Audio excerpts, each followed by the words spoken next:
The last thing I certified, before I was let go, was a comprehensive environmental impact assessment for a new urban development. If submitted without my license number, it would have rendered the entire $8.7 million project null and void. This isn't an exaggeration. It's not me inflating my significance. It's simply what the regulations state. And yet, I was still dismissed, as if I were a mere intern who had messed up the coffee order for a morning meeting. Do you want to know what it's like to be virtually invisible while bearing the entire legal weight of a company on your shoulders? It's arriving early to meticulously cross-reference federal safety codes while the project managers stroll in late, nursing hangovers and sipping their gourmet coffees. It's painstakingly reviewing state-specific environmental permits because Kevin in design keeps submitting incomplete assessments with the unwavering confidence of a man who's never once consulted a compliance manual. It's the profound awareness that your name, your actual signature, is what makes any of it real, legally binding, and admissible. My workspace didn't even have a window. It was nestled between the storage room and the break area, which meant I overheard every hushed conversation and petty dispute over stolen snacks. But you know what? I didn't truly mind. I appreciated the quiet. It allowed me to concentrate, to pore over the fine print of new EPA guidelines, to update our internal verification processes, and to run simulations on proposed development sites, just to ensure we weren't blindsided by unforeseen liabilities. I wasn't flashy, but I was exceptionally good, and deep down, some of them recognized it, like the way Michael from legal would quietly slide a document my way, simply for an additional pair of eyes, or how Sarah in contracts made certain I reviewed every new vendor agreement before any signatures were applied. But none of that ever made it into the significant discussions. The boardroom was a realm of obscure acronyms and forced optimism. Q2 projections, client synergy, cost-to-value ratios, all bluster and corporate jargon. They never once uttered my name in those rooms, even when my meticulous work was prominently featured on every single page of their presentations. I wasn't resentful then. I had faded into the background, like old wallpaper, dependable, familiar, and typically ignored unless a problem arose. My inbox was a relentless battlefield of emergencies that no one else knew how to navigate. Permits, audits, intricate verifications, soil sample certifications. I resolved them one by one, day after day, without fanfare or drama. A silent little miracle worker with a state-issued stamp and enough professional acronyms after my name to intimidate any lobbyist. I was the reason our company could undertake projects across New York, California, Florida, and Texas without incurring penalties. My single license was the critical element for multi-state validation. Why? Because I dedicated the time. I passed the rigorous examinations. I consistently stayed current on my continuing education requirements, while most of my colleagues were leisurely attending networking events.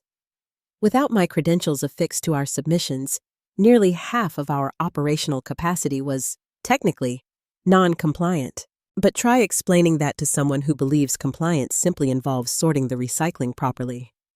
Still, I kept my head down, diligently performed my duties, and ate lunch at my desk. When office birthdays rolled around, I was the one who brought the cake. When layoffs occurred, I volunteered to take on additional responsibilities so that others wouldn't be affected. Loyalty wasn't something I displayed openly. It was embedded in the meticulous details, in the footnotes of every report I painstakingly corrected, in the margins of every contract I quietly amended before it ever reached a client. And perhaps that was the fundamental issue. Because when Julian confidently strode into the firm on his second day, in his polished loafers and with his slick presentation smile, he didn't truly see me. He saw figures, head count, salary brackets. He viewed a spreadsheet with a line item labeled I, green, compliance, and a salary that didn't align with the impressive buzzwords in his strategic deck. He perceived cost, not critical consequence. And I, foolishly, simply continued stamping, continued verifying, continued assuming the system wouldn't be absurd enough to self-amputate. But systems don't make decisions. People do. And Julian, he made one heck of a decision. The first time I encountered Julian, he was lecturing a project coordinator about leveraging cross-departmental agility. The poor coordinator just wanted to know if he could still expense printer toner. Julian possessed the kind of smile you only ever see in luxury car advertisements and political scandals. All teeth, no genuine warmth. He exuded an aroma of sandalwood, unbridled arrogance, and whatever cologne screams, I absorbed empathy from a LinkedIn motivational post. He was, supposedly, 38, with a prestigious degree from an esteemed university, and a series of buzzword-laden roles at tech startups and optimization firms, which I always assumed meant places where individuals with actual jobs were systematically replaced by people with impressive footwear. Within a week, he had installed glass whiteboards in all the conference rooms, instructed administrative staff to curtail legacy paperwork flows, and began dismissing anyone who couldn't flawlessly recite his 5 pillars of operational fortitude. Yes, fortitude was an actual term he coined and had printed on laminated cards. I later discovered one in the trash, beside the break room refrigerator, stained with someone's egg salad. Quite fitting. He convened an all-hands meeting on his first Friday, pacing before a slide deck titled Restructure to Reinvent.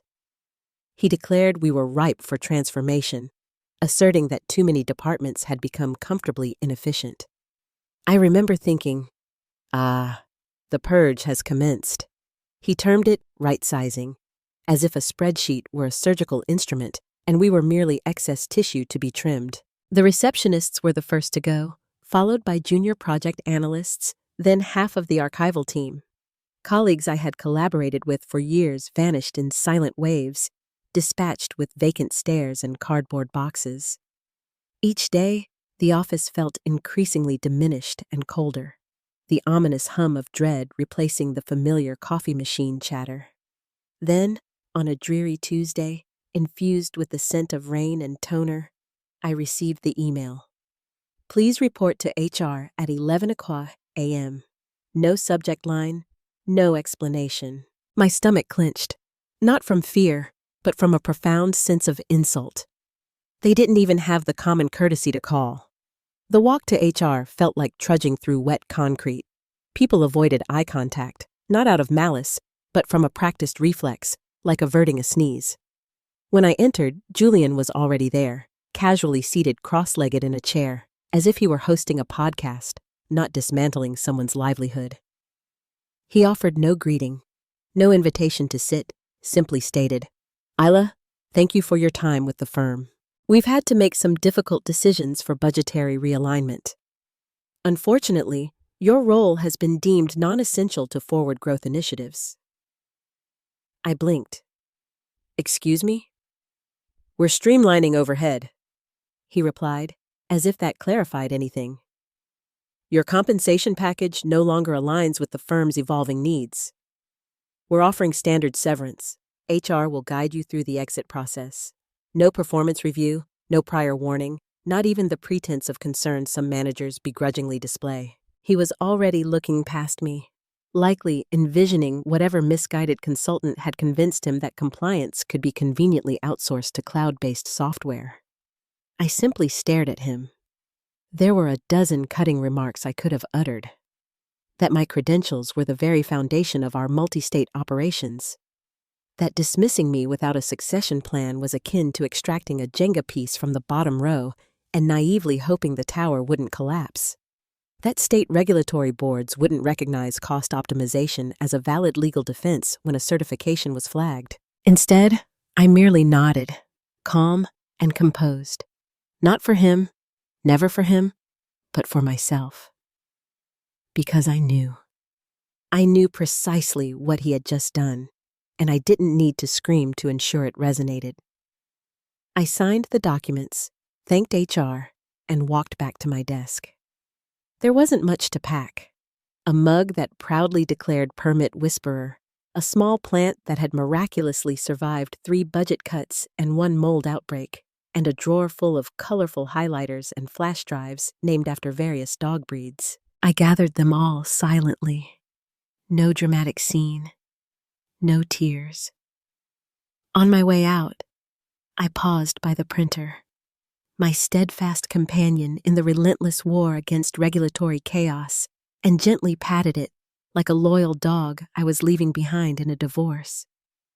Then I walked out the door, down the hall, past Julian's office, where he was already engaged in a Zoom call, pontificating about quarterly velocity curves. He didn't look up. He didn't even realize the monumental loss he had just inflicted. But he would. The profound advantage of being underestimated for years is that you master the art of moving without attracting attention. You become fluent in silence.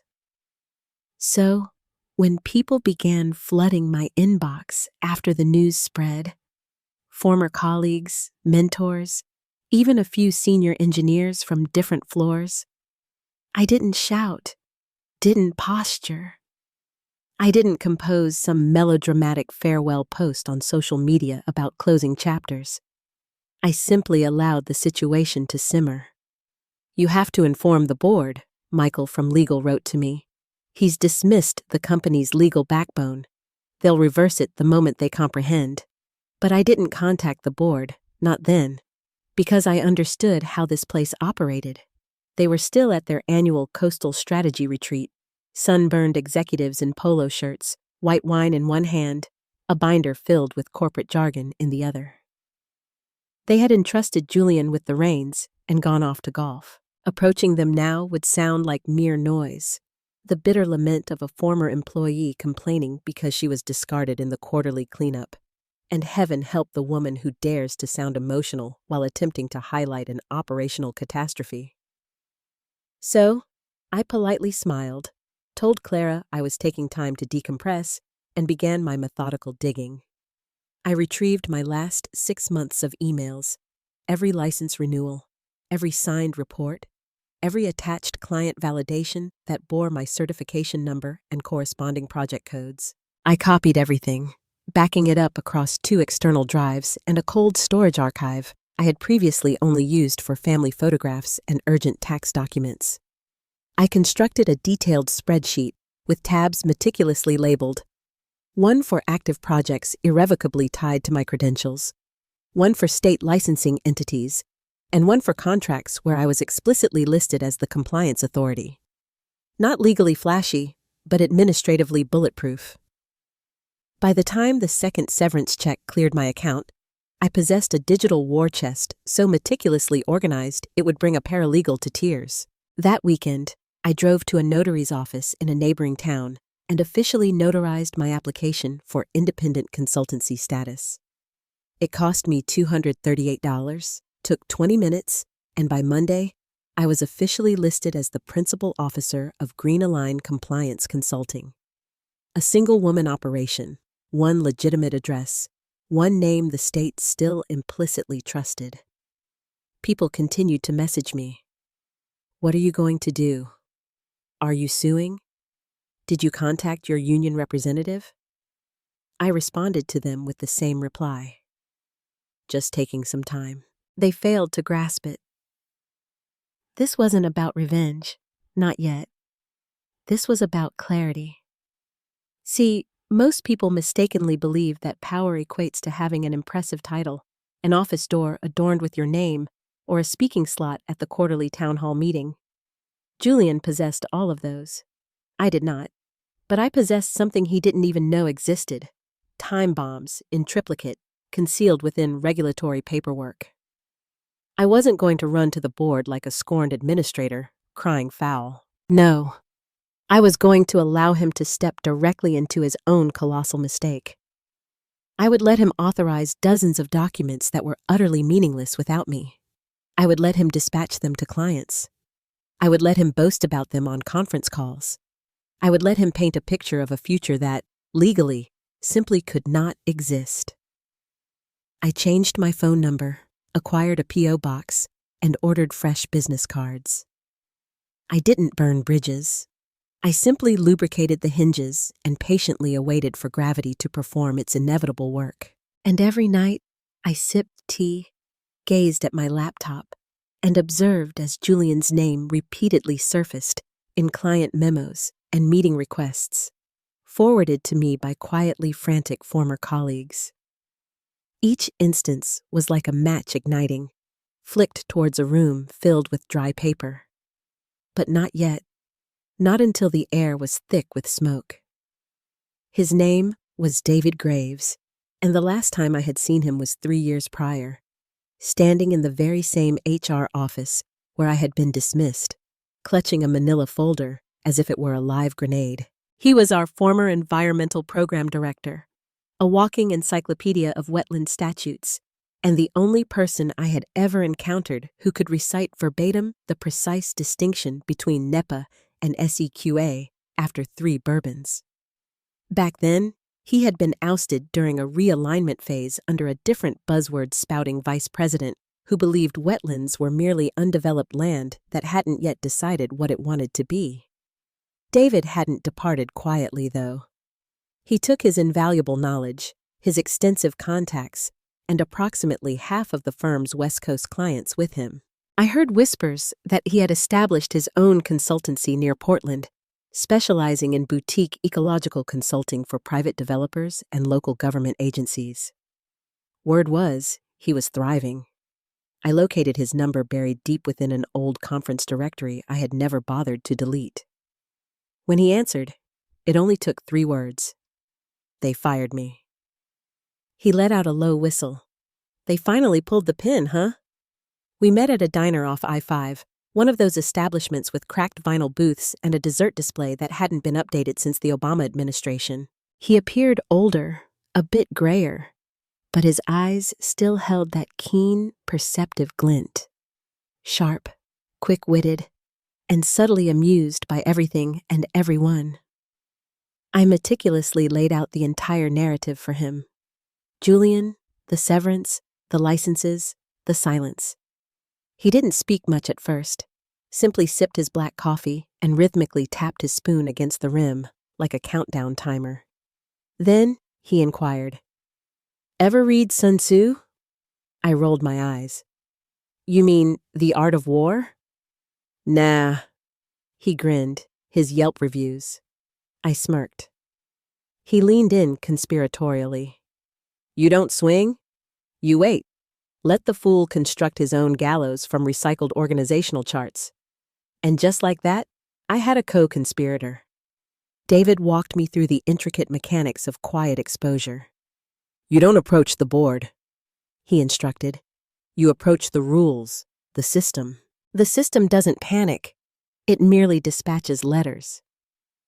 That night, I logged on to the regulatory board's online portal and submitted a formal notification of change in licensed certifying official for the 5 states, where my name had been stamped across every active report. It was standard protocol. Any alteration in the individual responsible for environmental certifications had to be disclosed immediately. I made no accusations, offered no editorializing. I simply clicked submit.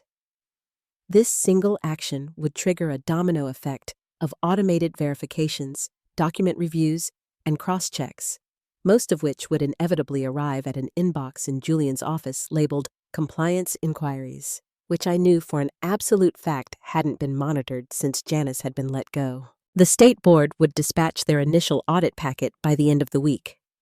Then came the second strategic move. David drafted a neutral observation memo, industry parlance for, "Hey, you might be in trouble and just don't realize it yet," and quietly passed it along to one of his contacts in the regional EPA office. Nothing accusatory, just a subtle note suggesting there may be discrepancies in our firm's current certifications due to recent personnel transitions. Once that stone ripple hits the pond, the ripples relentlessly follow protocol. The EPA doesn't rush, but it certainly doesn't miss. We meticulously mapped it out on a diner napkin. Week 1, initial audit notices dispatched. Week 2, client-side queries commence as pending projects encounter verification snags. Week 3, The regulatory clock begins its inexorable ticking. Julian still had no concept of the forces now in motion. David leaned back and grinned. Give it time.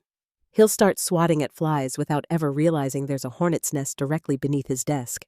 And I returned home, opened a fresh Google Doc titled Chain of Custody, How It Really Works, and began meticulously preparing my response kit for when the inevitable panic emails began to roll in.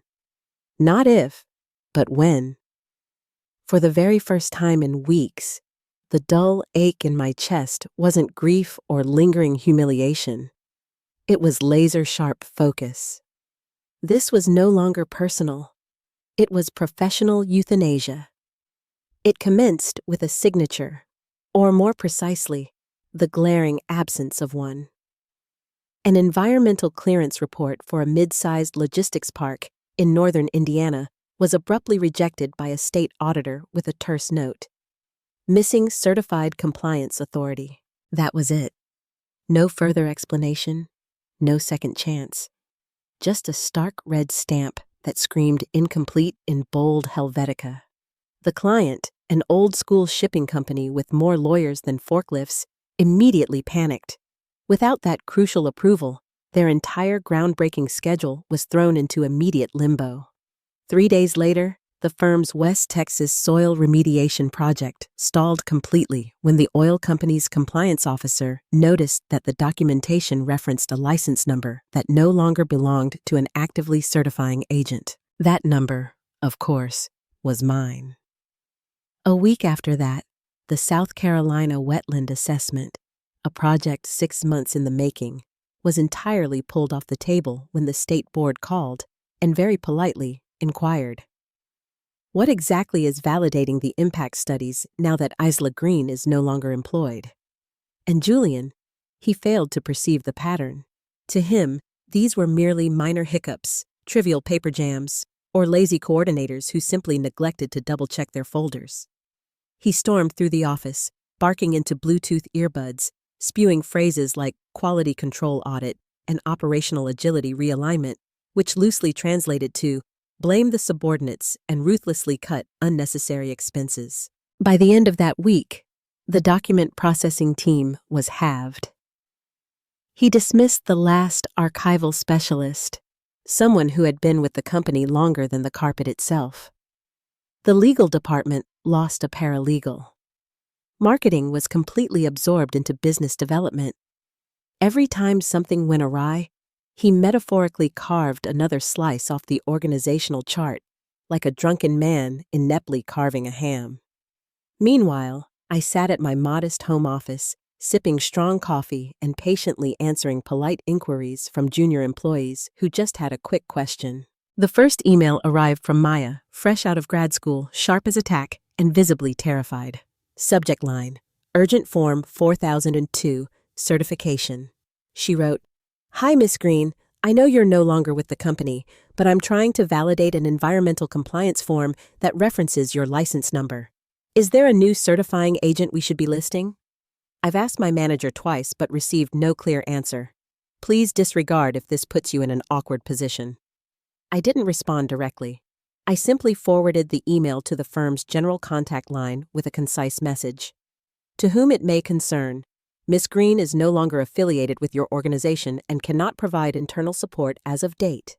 No updated certifying agent has been officially filed for projects referencing Green Consulting credentials.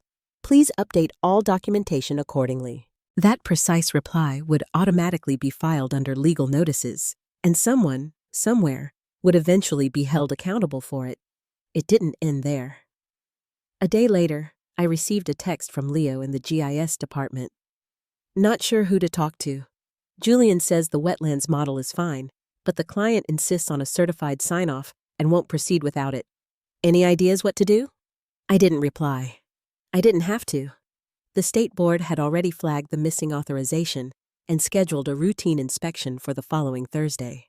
That afforded them precisely 4 business days to miraculously invent a solution or be utterly consumed by the very system they never bothered to comprehend. I wasn't openly gloating, not truly. There was satisfaction, certainly, But it wasn't raw revenge. It was alignment, a slow, inevitable recalibration of a malfunctioning machine finally reacting to its own faulty input. All I had done was remove myself and allow entropy to perform the rest.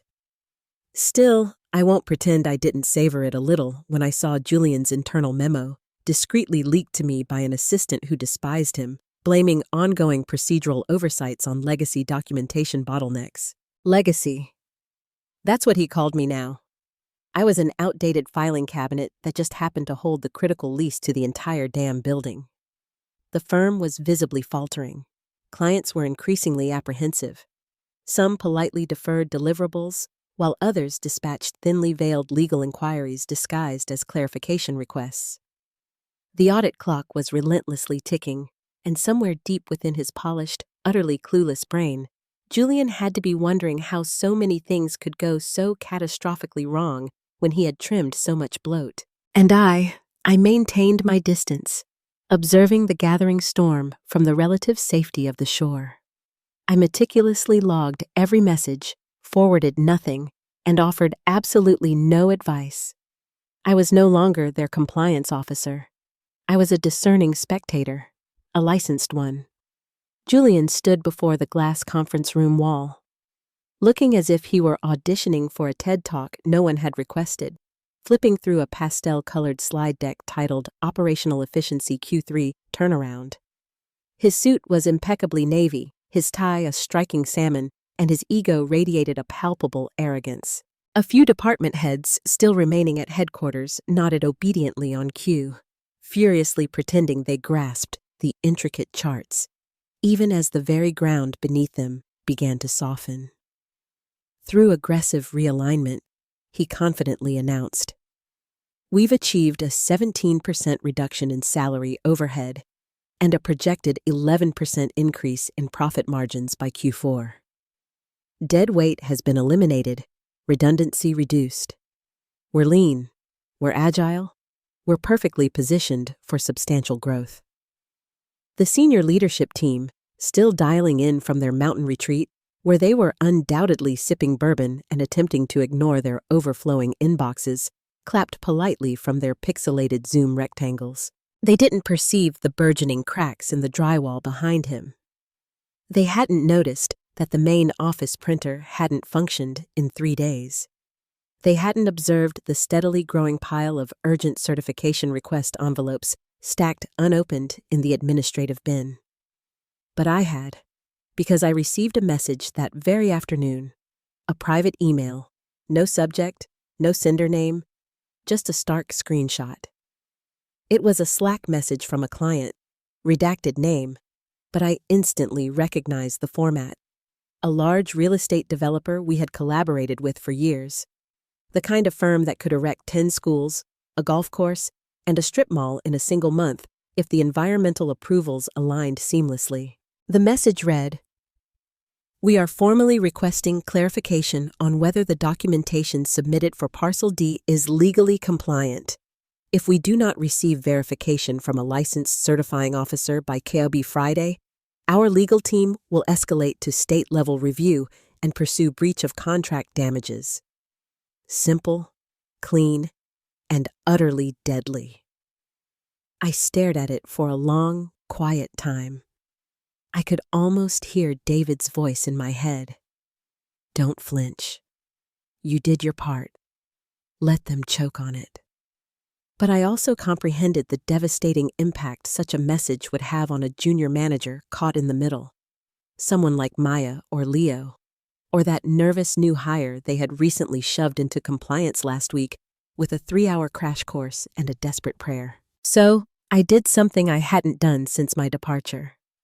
I opened a new draft email. I addressed it to no one specific, simply typed, "To any current employee of company name attempting to resolve certifying authority questions, please be advised that as of date, all documents bearing my name or license number are no longer valid unless countersigned with updated certification filed with appropriate state bodies. Continuing to submit such documentation may constitute professional fraud. If you are unaware of this, You are not to blame. Your leadership is. I didn't send it immediately. Not yet. I merely saved it in a folder titled, If They Call. And then, like clockwork, they did. An unknown number, blocked ID, left a voicemail. I played it twice, just to confirm I wasn't imagining the sheer desperation bleeding through the Bluetooth static. Hi, Isla. This is Noah from the Land Use Compliance team. I know we haven't met, but I was wondering if maybe you'd be willing to, hop on a quick call and walk me through what's going on with the Florida filings. We're getting some heat, and, Julian said not to worry, but legal is asking questions, and I stopped listening, because Julian had said not to worry. He always said not to worry. That's what men like him do. Tap dance through an impending collapse as if it's a mere stage performance, completely oblivious that the very foundation beneath their feet has already begun to creak open. Behind the scenes, I knew legal was frantically scrambling.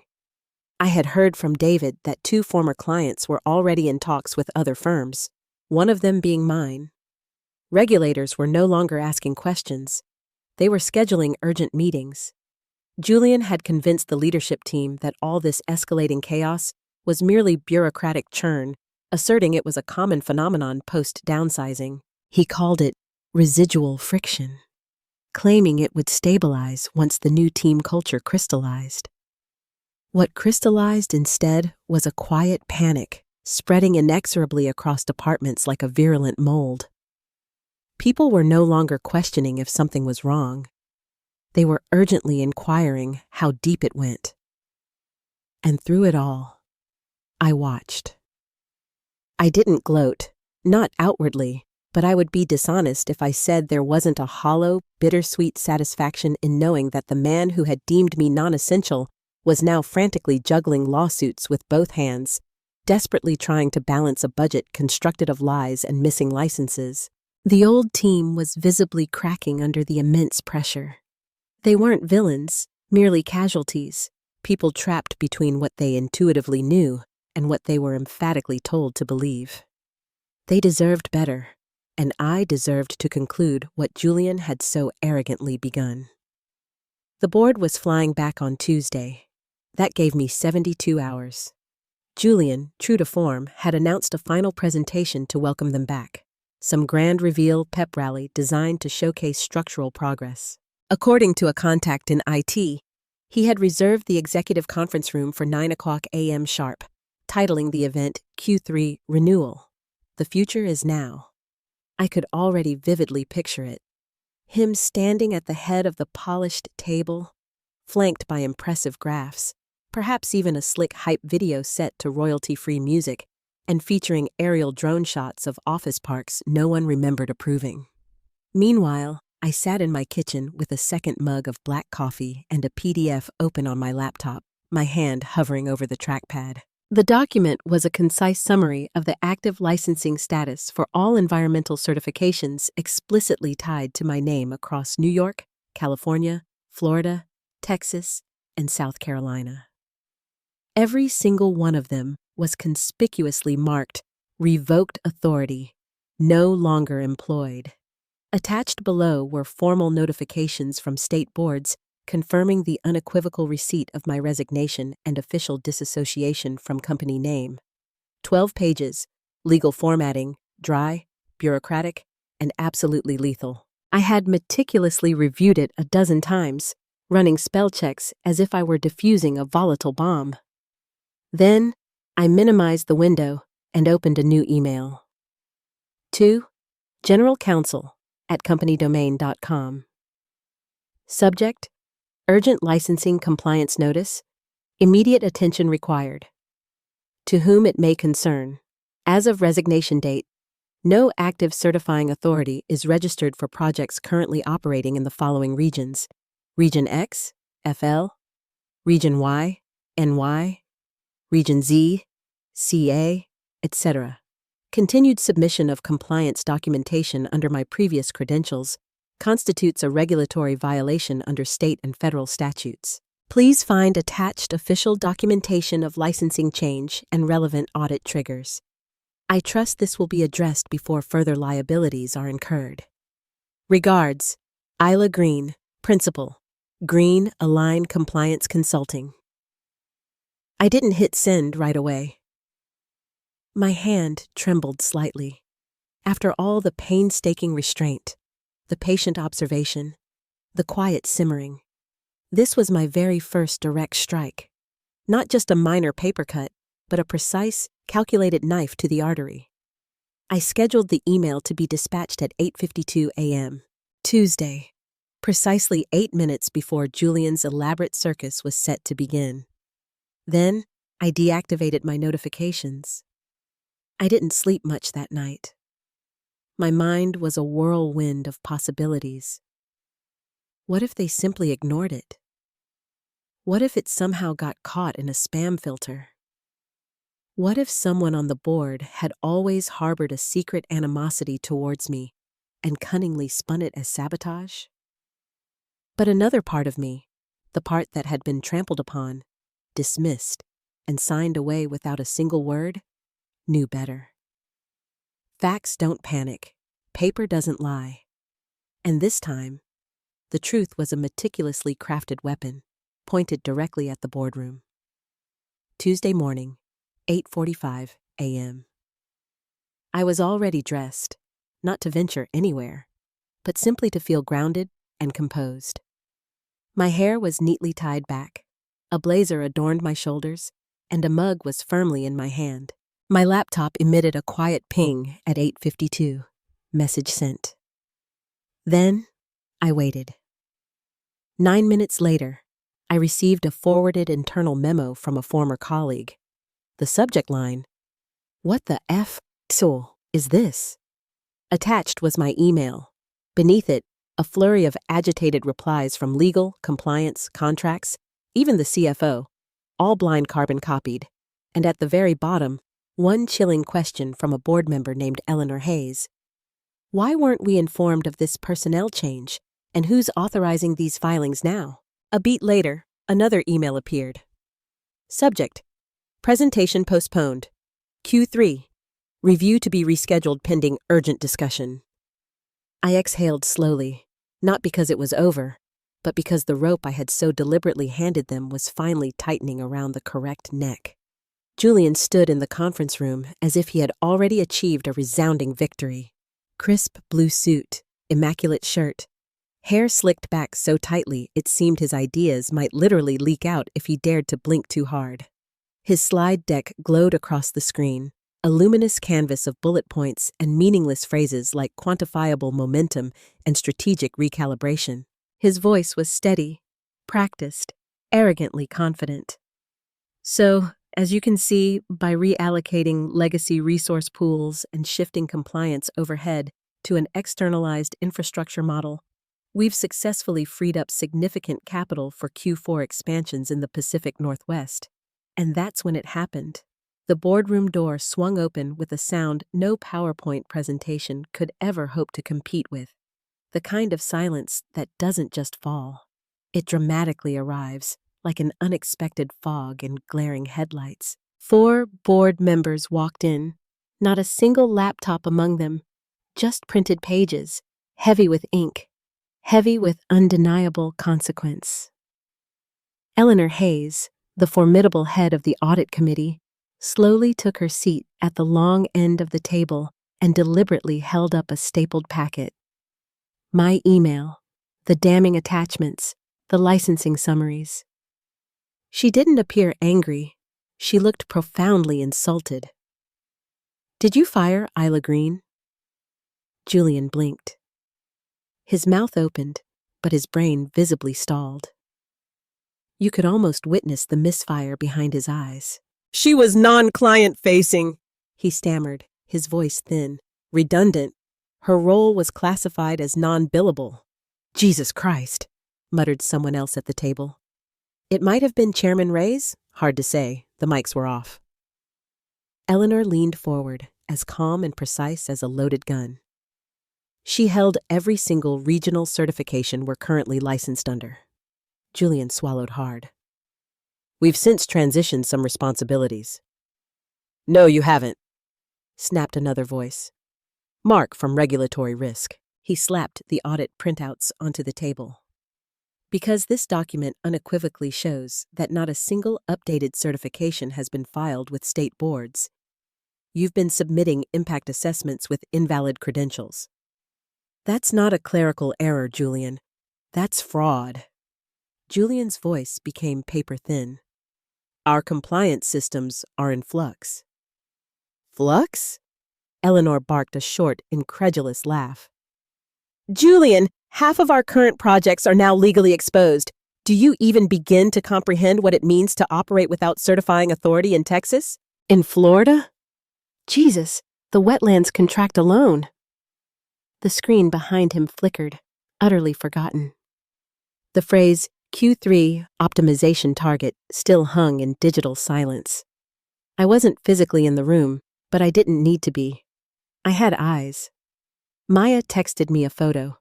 Julian standing frozen mid-sentence, while Eleanor slammed the email packet onto the polished glass table. The expressions on the faces of the board members conveyed the entire story. Stunned, betrayed, furious.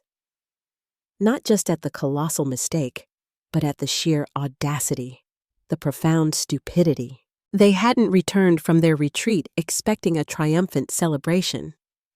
They had returned to discover their firm legally crippled, and one man too utterly ignorant to realize he had deliberately sawn through the very keel of the ship. 27 minutes after that meeting began, Julian was escorted from the building. No speeches, no elaborate send-off, just a simple brown box and 2 security guards flanking both his arms, as if they feared he might attempt to certify one last document on his way out. Back in my kitchen, I sat with the same coffee mug I had used for years. Permit whisperer faded along the handle. David texted me 3 simple words. It happened. Finally. I didn't reply immediately. I just gazed out the window as the morning sunlight streamed across my kitchen tiles. The war was definitively over, but it didn't feel like a triumphant victory. It felt like an inevitable conclusion, like gravity proving an undeniable point. I reflected on the countless years I had spent meticulously triple-checking documents that no one else understood, being casually dismissed as non-essential by a man who genuinely believed state compliance was merely a matter of maintaining a tidy digital Dropbox. I thought of Maya, of Leo, of the people who were still there, frantically scrambling to rebuild what one man's ego had so carelessly detonated, and I allowed myself to feel it, satisfaction, warm and sharp, like a shot of whiskey on a raw wound. But it was accompanied by something else, too. A quieter ache. The kind that surfaces when something you deeply cared about collapses for reasons you saw coming a mile away. I had warned no one, because some lessons simply don't truly sink in until the floor unequivocally caves in. The call came at 2:12 p.m. that same day, amidst the lingering remnants of the storm. A private number. I knew who it was before I even answered. That nervous, forced tone attempting to sound composed. It was Rebecca, the board's assistant general counsel. We had met precisely twice in 12 years, both times at tedious ethics training seminars no one ever truly paid attention to. "Hi, Miss Green," she began. Not Isla, not hey, how are you? Just pure, unadulterated legal damage control masquerading as formality. The board would like to offer you immediate reinstatement, full seniority, with a 35% compensation increase and oversight authority over all regional compliance staff, effective immediately. She articulated it as if she were rescuing me, as if this were the precise moment I had been patiently awaiting. My triumphant return to the fold, my vindication materialized via a substantial paycheck. I allowed the silence to stretch. Then I smiled. "Thank you, Rebecca," I said, "but I've already moved on. I'm not available." There was a perceptible pause, just long enough for the words to fully register. Then came the bewildered follow-up, gentle and confused. "I'm sorry, just to clarify, you're declining the reinstatement?" "I am. But I mean, this would come with team control. A discretionary budget?" "I'm sure it would. I interjected smoothly. "But my consultancy has already secured 3 of your former clients, so I'm not actively seeking employment." I could almost hear her blink, that sharp, subtle intake of breath when someone suddenly realizes they've just stumbled into an entirely new kind of negotiation. "Understood," she finally conceded. "Best of luck." "Thanks," I said. "You'll need it more than I will." I hung up. Outside, the morning drizzle had completely evaporated. The pavement steamed gently under the warm sun, and traffic hummed through town as if nothing extraordinary had transpired. But for me, everything had fundamentally changed. I stood outside my modest suite, Unit B, first floor, at the end of a small strip mall that housed a dentist's office, a bail bond agency, and a vape shop run by a guy named Skip, who always cheerfully called me Boss Lady. The window still proudly displayed the temporary decal: Green Align Compliance Consulting, ethical, accurate, unafraid. I took a long, fortifying sip from my coffee, black and bitter as truth, and unlocked my phone. The first thing I saw was a push alert from the Florida Department of Environmental Oversight. Company name, under investigation for operating without valid regional certifications. Multiple projects flagged. I didn't smile. Smiling felt too small, too trivial. Instead, I tilted my head back, allowed the sun to warm my face, and let out a slow, deliberate breath I had been unknowingly holding since the day Julian had so carelessly cut me loose, like a superfluous thread in a budget spreadsheet. No more back rooms, no more hushed whispers, no more men in expensive ties presumptuously deciding my value while mispronouncing the names of the very laws I lived by.